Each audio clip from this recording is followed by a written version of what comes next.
What is the most fulfilling part of your academic life? Politics is divine. As a politician, I need to do research. How the people of Meghalaya were able to connect with you and your ideology? We started this party called the Voice of the People Party with the vision to revive, to restore and to transform Meghalaya. But that is the most neglected part, of our state. What's the digital reality in Meghalaya right now? We are the one to tell them what they should do. What are your hobbies and how they help you deal with stress and anxiety? I would blame some of the news channel which jumped the gun. Bible is one book which has really been the source of my strength.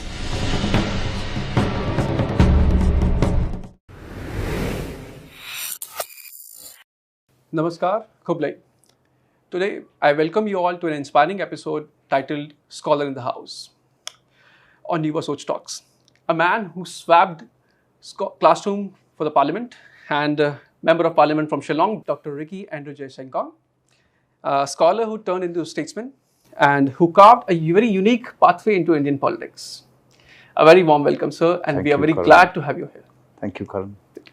Sir, please take us back to the beginning, your life, your journey. What drew you to economics and academia? Well, my journey, before I come to my journey... Yeah, you can start it from your college or your politics, school. Yes. Yeah. So, I did most of my education in Shillong. Okay. For about 1 year, I was in Delhi. I was in Sri Ram College of Commerce. That was in 93.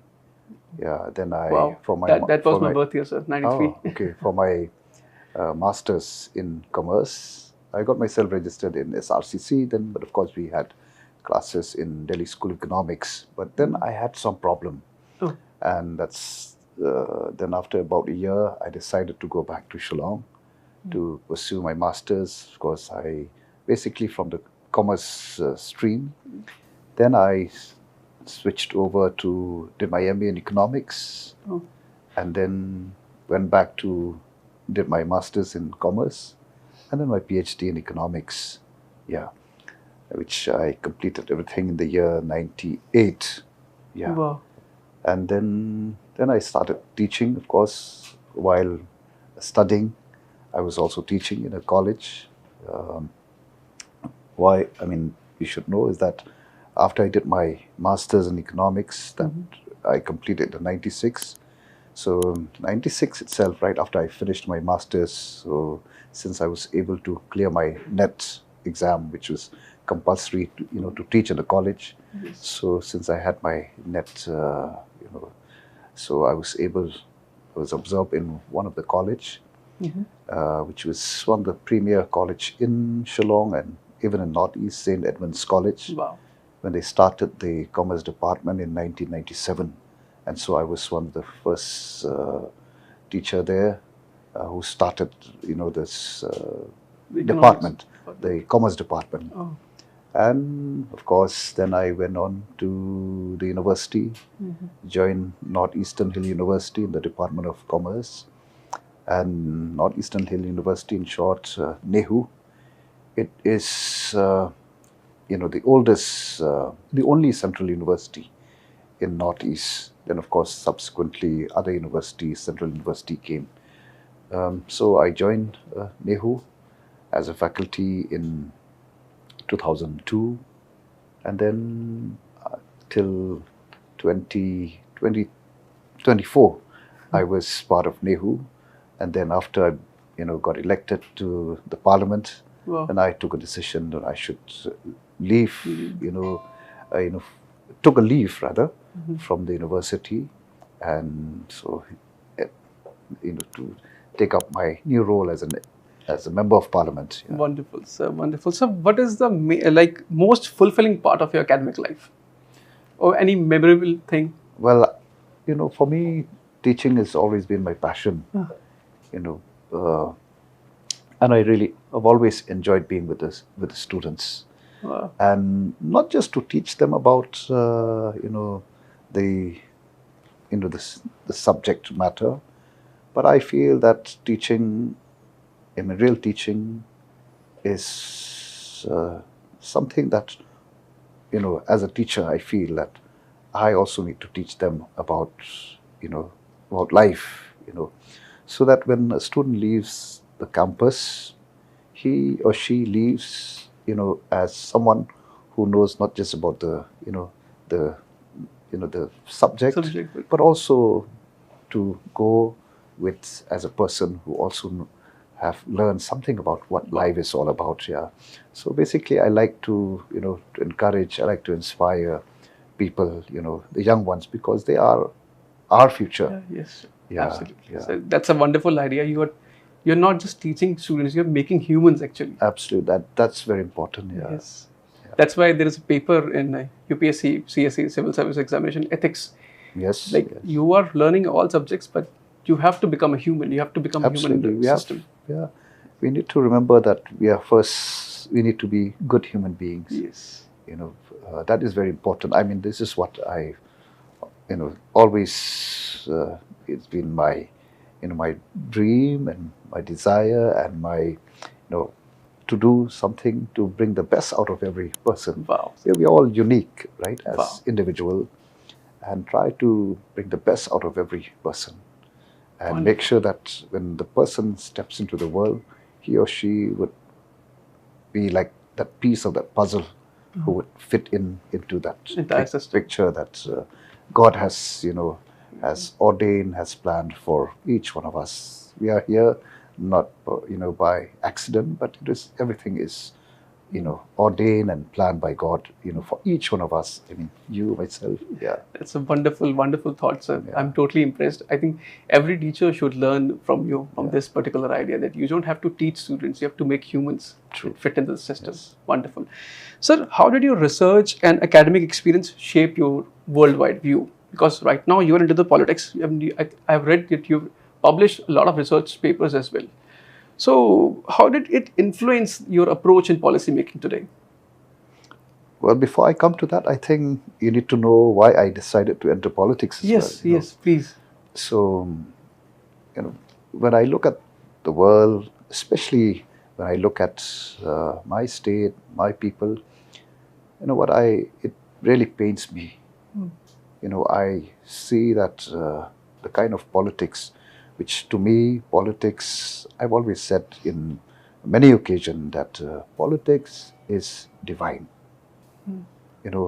Politics has been ordained by God. And from a biblical perspective, you find that when God created man, which before that, he had created all the creations, and last he created man. Yes. And to God everything was good. And he had given this authority to man to manage, to look after all of God's creation. And what I see is that, and that to me, what politics is actually all about.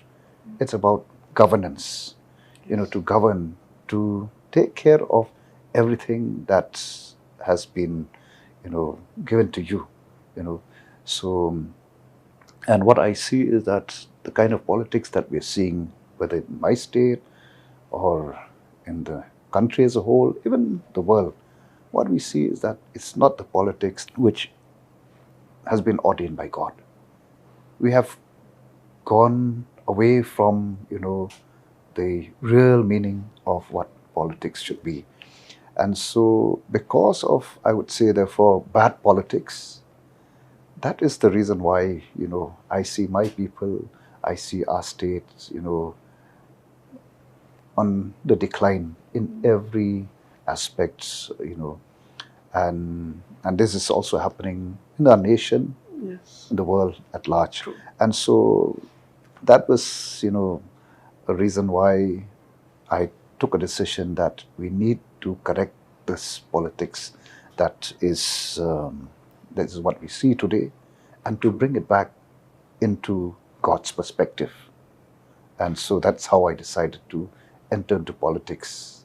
And to me, politics is not about money, it's not just power, but it's more about, to govern and govern according to, for me, let me say, biblical, from biblical perspectives, biblical principle. Principles. Yeah. Wow.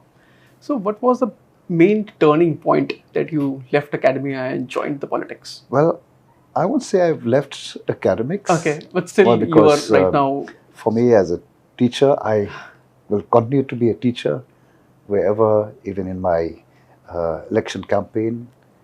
People tell me that you're not like the typical politician. So when I go around my election campaign, I would be rather educating people, teaching people about, what a politician should be, what is the responsibility of a parliamentarian, and what is the role, responsibility of, the people of the electorate. So these are, the rights of the electorate, and then my role, a role of parliamentarian. So this is what I tell people. And so, for example, I would tell people that, do you know what is the scheme of an MP or the scheme of an MLA? We have the MLA scheme. So many people don't even know. True. So I will continue to remain teacher, and then in my life also as a politician, I need to do research. So that means that, I cannot delink myself from academic. It has now led me to that I need to know more about things. Yeah. So like even when I joined politics, rather, a group of us led by our party president, Mr. Arden Miller Basaimat. He's been a seasoned politician and a man who I really have great respect with, the same age group, Okay.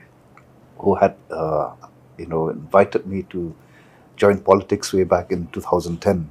And I said, no, you go and do your job as a politician, me as a teacher, but we will play a very constructive role. We'll try to build our society. But then I think in God's time, in 2020, whenever we would meet, our topic of discussion will only be about our people, our state, how to do something for our people, our state, which is, like I said, which is always on the declining in many aspects. So then 2021, we started this party called the Voice of the People Party, with a vision to revive, to restore, and to transform Meghalaya. And so he, as a president, and me as a general secretary, and few others. So we started this journey, and since then it's been like no turning back. Yeah. Wonderful. So, sir, you contested in 2024 and even won the elections after defeating a very senior leader. So, like with a massive 55% vote share. So, what do you think, how the people of Meghalaya were able to connect with you and your ideology? Well, first and foremost, I thank God it was a divine intervention, I would say, in our election, Lok Sabha election. But it's quite impossible when you really think about this fact that we have just 4 MLA, in a house of 60. And the Shillong constituency has 36 assembly constituency. Yes. And we are just, in 4 of these 36 constituency. And to fight against a 3-time MP and also another candidate who is in the government. And, we don't even have, our organizational setup in all the places. But yet we fought. And that too without money. Without money. Wow. Yeah. So we fought, and we tell people, look, where our state is at the moment, after 52 Congress ruling the years. state. Yeah. Where are we now? So it's high time that we bring about a change, and that change, it is all with the people. If they want to change, change can happen. And so that's how we went to the people, and without compromising on our principle. Okay. And so that's how, I mean, with God on our side, we put our faith and trust in God. That is most important. We believe that with God, all things are possible. Yes, true. And so we went, we fought the election, and the people also, we, wanted change. And yeah, so So change was the main philosophy of your party.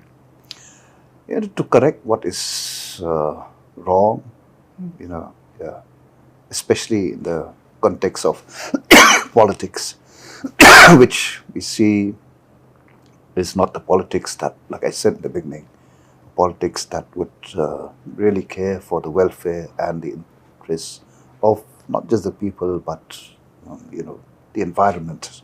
True. Yeah. That was the main point of view that changed the philosophy of the people and shifted Yeah, towards the the voter turnout shifted towards People saw like we are really a party with a different. party. Yeah. That's wonderful. So in Parliament, I saw your debates. You were raising very critical issues related to Shillong, like internet access, airport connectivity, and rural infrastructure and social defense. So why are these issues very important to your constituency? Why are they so urgent?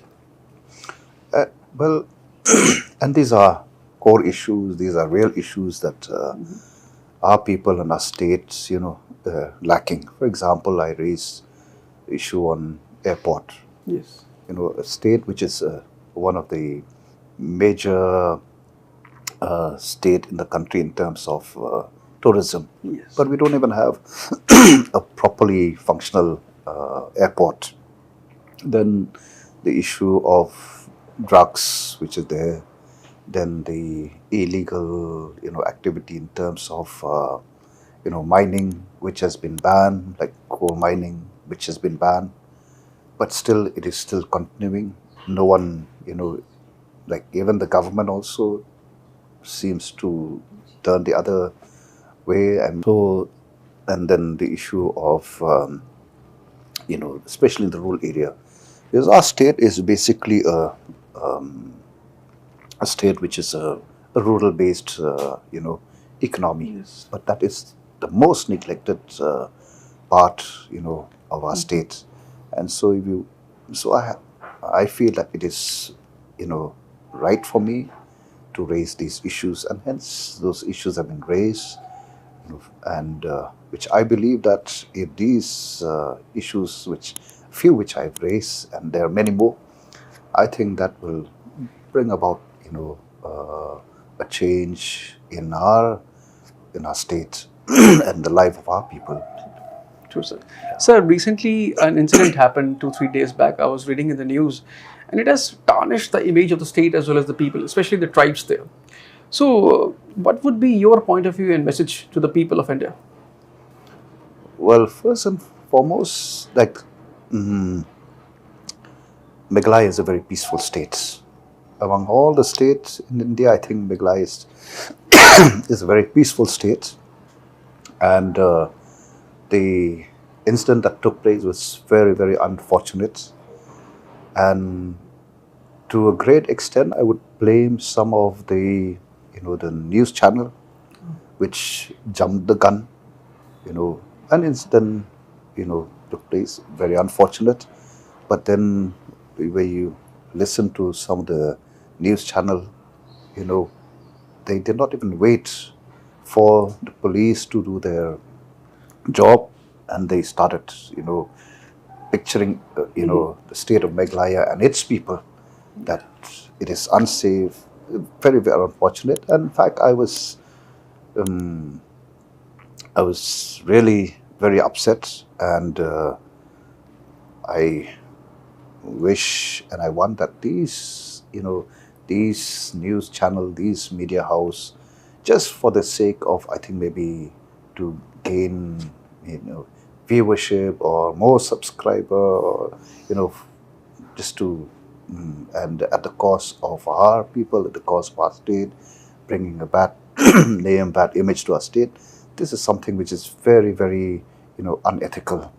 True. And So media, which I believe they have a very, important role to play, True. in every society.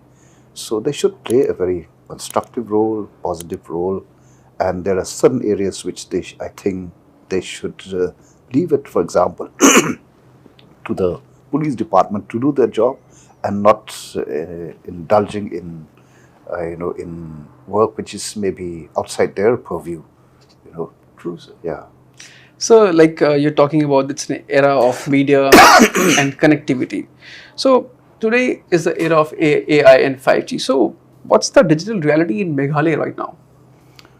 Well, we are Meghalaya in our states. Well, thanks to the, the initiative taken by the central government, we are progressing well. But then at the same time, it's not just with the infrastructure.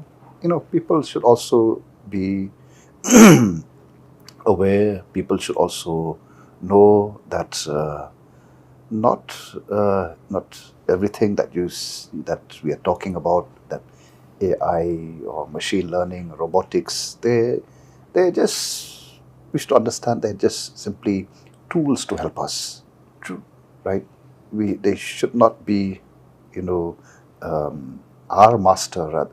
Rather we should not be slave to them. True. We are the one to, to tell them what they should do.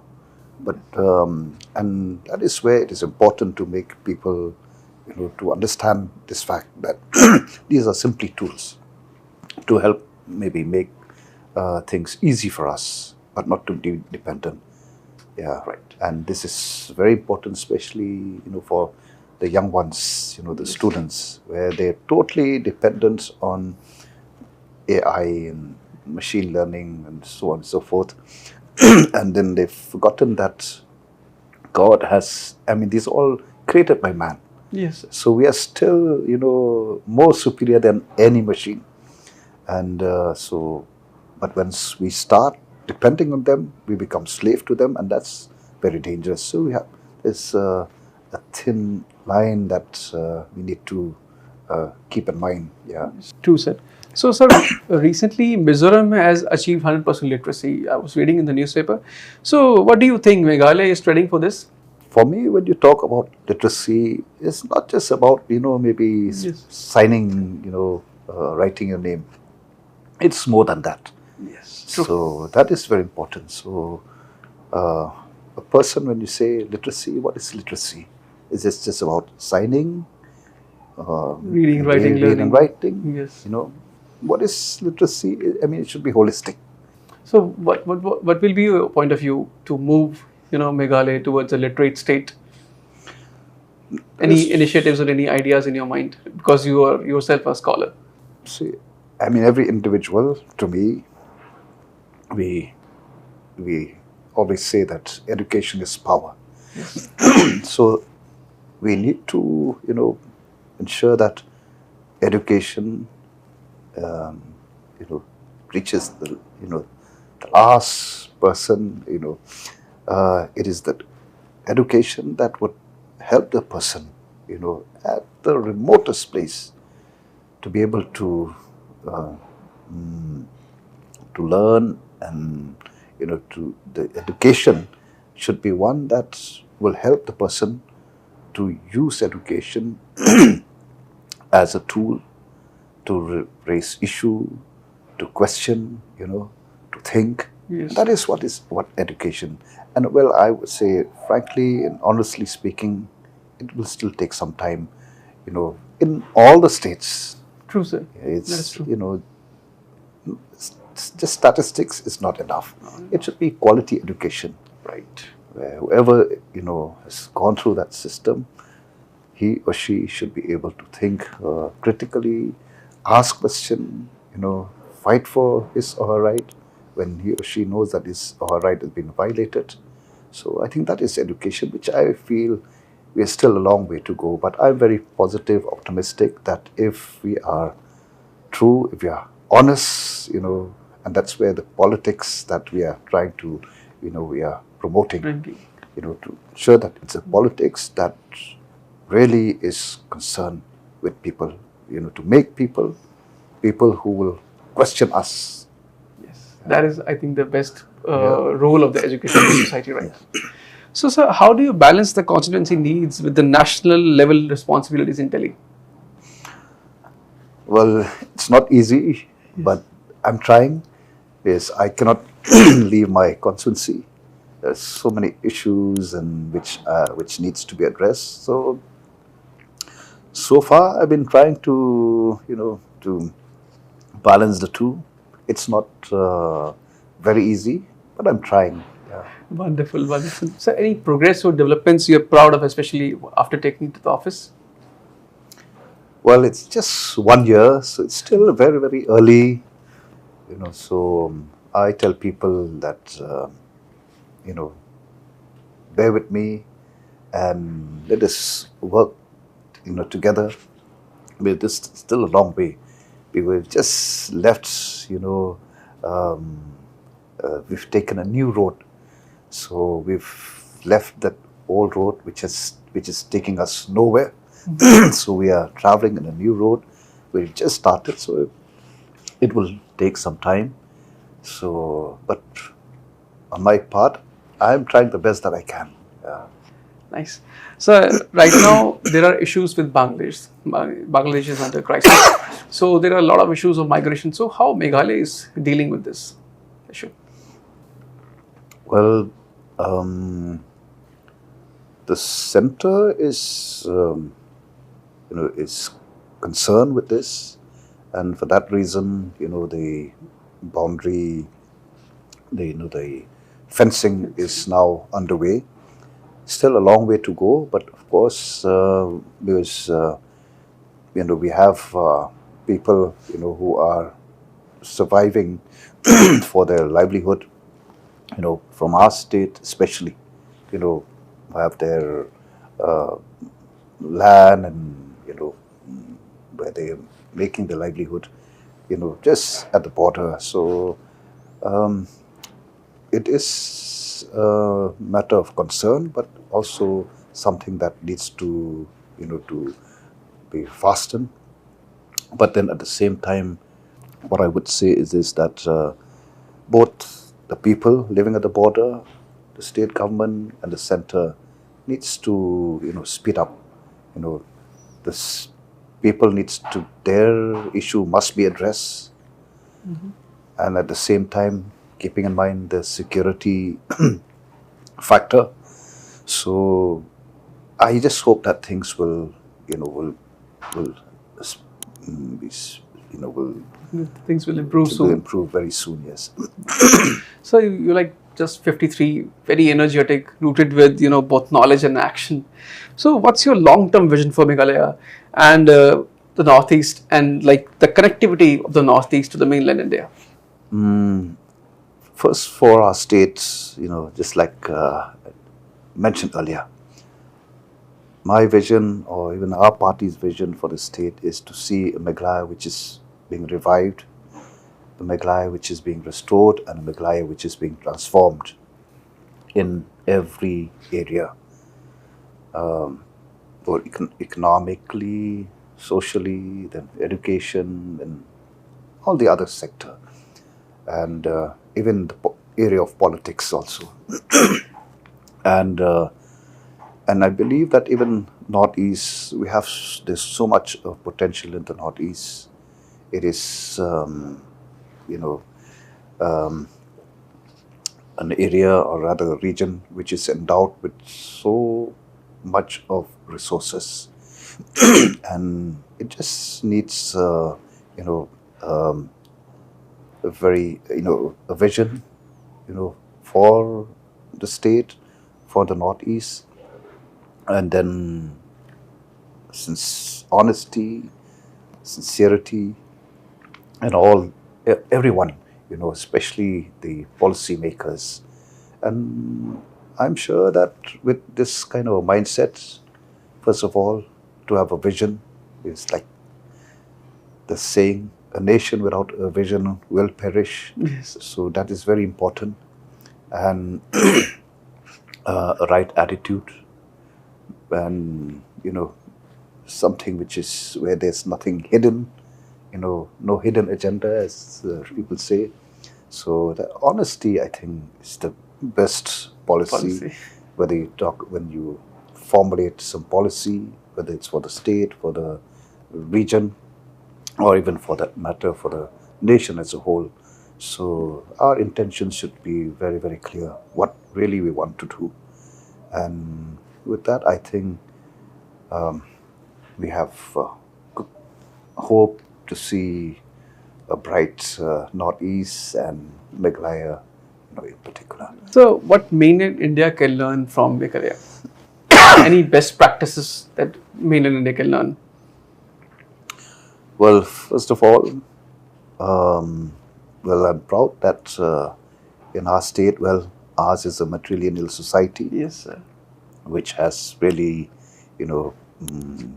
faced the test of time, and we are doing well, and very unique, where mutual respect, respect to the woman is very much there, and in general, people are very simple in their thinking, which is very important, I think, to live life that is simple, in spite of the complexity, and then the sense of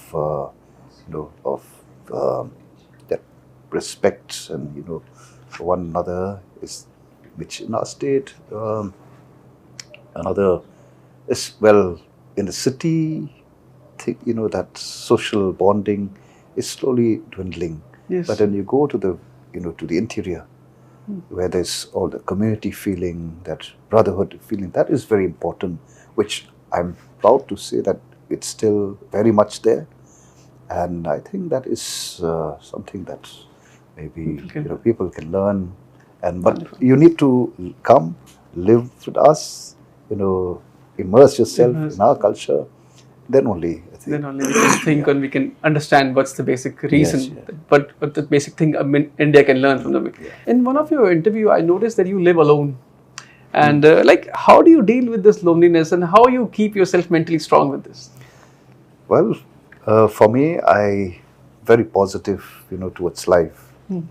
Well, I lost my wife in 2019. She died of cancer. No children. But then, for me, I've always been very positive. I thank God, even after I lost my wife, I know that God has His own plan and purpose. So, as someone who really put, my faith and trust and hope in God Almighty, so for me, I took things, this is part of life. This is not that a place that we can live forever. We have to even one day leave this place. So, and for me, that is why I'm fine with that. I'm okay. So when you mentioned loneliness, I've never felt lonely, not even moments. I'm telling you. How you keep yourself mentally strong? I would love to ask, because a lot of people are under pressure these days that we need to achieve this thing in this much time, and they feel very sad when they're not able to achieve that, and sometimes people even suicide. How you keep yourself mentally strong? Well, first of all, I put my total faith and trust, in God. I just surrender all of my life to Him first. And He's the one who has been the source of, of my life, the source of my strength, the source of my peace, the source of my, being able to, to take things as they come. And I've always learned to be content with myself. I'm happy with, if it doesn't work, doesn't work. But one thing, at least, I always make an effort. I try to give my best. But there are many things that is not in my control. There are external factors that I cannot control. Right. So I'm happy with, But one thing is that I put my faith and trust in God. I always try to live a life that is, content with whatever I have. And whatever I do, I try to give my best, Wonderful. best that I can. Wonderful, Whether sir. people see it or not doesn't matter. But this is how I been in my Wonderful, life. sir. Wonderful. What are your hobbies and how they help you deal with stress and anxiety? Well, I love reading. Wow. But when I say reading, especially, I get a lot of food for thought when especially I spend time in the Bible. Wow. Yeah, so Bible is one book which has really been the source of my strength. Wonderful. And I spend time, of course, my other hobbies is, of course, I love to play, and football is one game that I really love, and I still play. Who is your favorite player, sir? Well, I like Maradona. Oh, wow. Yeah. The classic legend. Yes. Of course, there are many more, of course, but Maradona has always been one of my favorite. Yeah. Wonderful, sir. So they help you deal with your anxiety and stress because there is a lot of work pressure over you, I guess. Like I said, I take things as it is. I never take stress. And to tell you, how I know that I don't take stress is that when I hit my bed, I'm like a rock. So that is why I don't take, the problem, with me when I go to bed. So I think I leave it as where it is. So, I think that's a very valid point. Every viewer should learn from, sir, that leave it as it is. Yeah. Things will take time. They will happen in time. yes. So But you need to, of course, give your best. yeah, you have to give your best. Yeah. Otherwise, the You- things won't work. Yes. You cannot expect things to happen. True. You have to work for it. But then if it doesn't work, it's fine. And you need to also be patient, Right. and wait. If it is going to happen, it will happen. If it doesn't happen, it's fine, no problem. Yeah. And I've always been, right from the time when as a teacher, or even now also, when people come to me, they say it's a problem. I said, no, it's not a problem. Rather it's an opportunity for you. Because if you look at problem as a problem, then it becomes a problem. But if you look at, problem, be positive. When you look at the problem, you see it, okay, it's an opportunity, it's a stepping stone, and just move. Yeah. Right. So, sir, you were a teacher for a long time. So any student who you remember and like you will remember him or her for life. Any one student you would love to share a story or any incident. Well, of course, there are many, incident. I'll just share with you an incident in the classroom when I conducted a class test. Okay. And the students, some of them will not study, so they will cheat and then pass on, The chits. chits. Yes. So what I did was that I bent down, Okay. and then I crawled. Okay.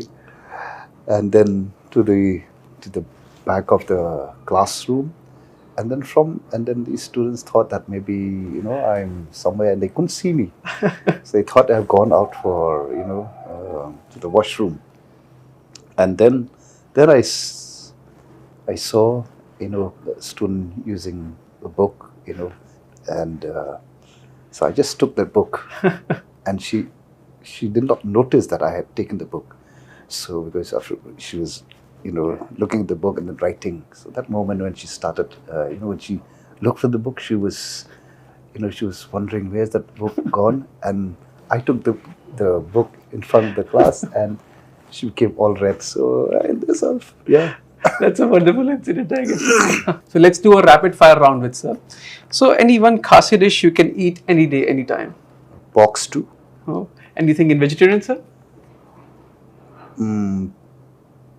Again, any veg stew? Okay. Anything, yeah. So what's the most memorable moment from your first day in the parliament?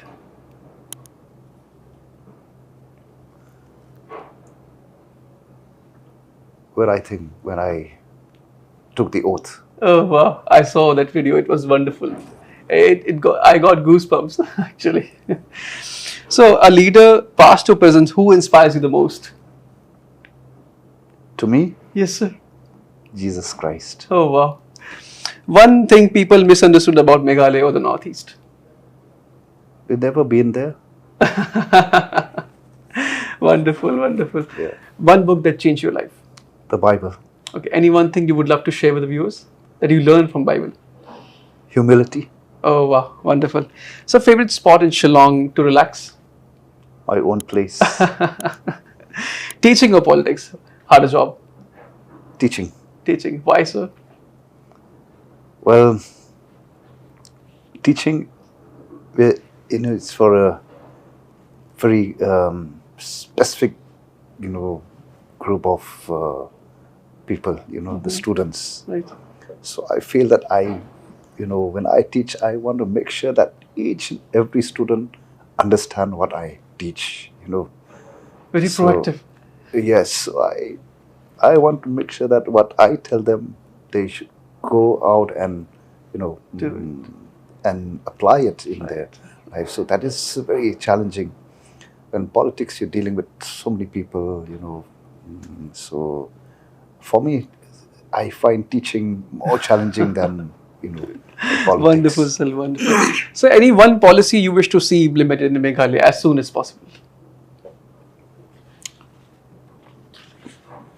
Well, there are many, but if you ask me one, do something for the people in the rural areas. Rural areas? Yeah, they are the backbone of our state. Yes. And they have been the most neglected lot. Yeah. True. Yeah. So, if not a politician, what you would be? I'll be a teacher. Wonderful. So, thank you so much for this rapid fire round. And so, friends, Dr. Ricky's journey reminds us the best teacher, best leaders often come from the most humble backgrounds, the most humble classrooms. That will teach you not just to crack the exam, not just to crack your semesters or your maybe a year, but the challenges of life. And I'm sure that he's the perfect leader and is a perfect example for this thing.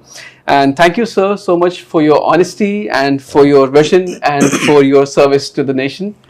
And until next time, please keep questioning, keep learning, and keep believing.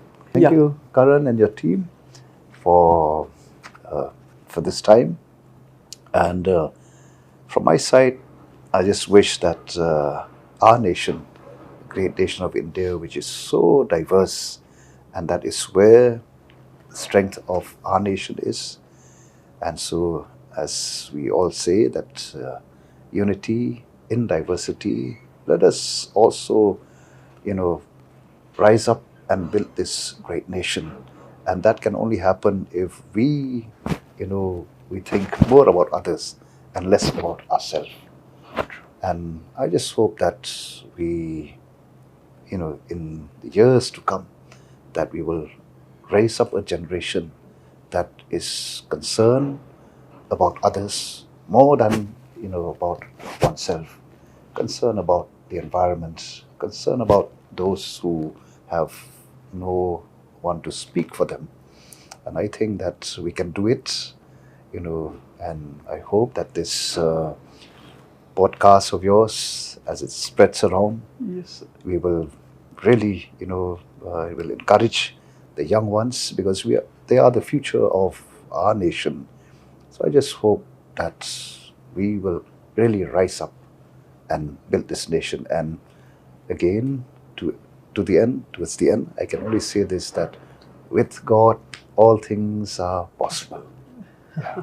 What a wonderful message from sir. Thank you so much, sir. Koble Shivam, sir. Thank you. Thank you.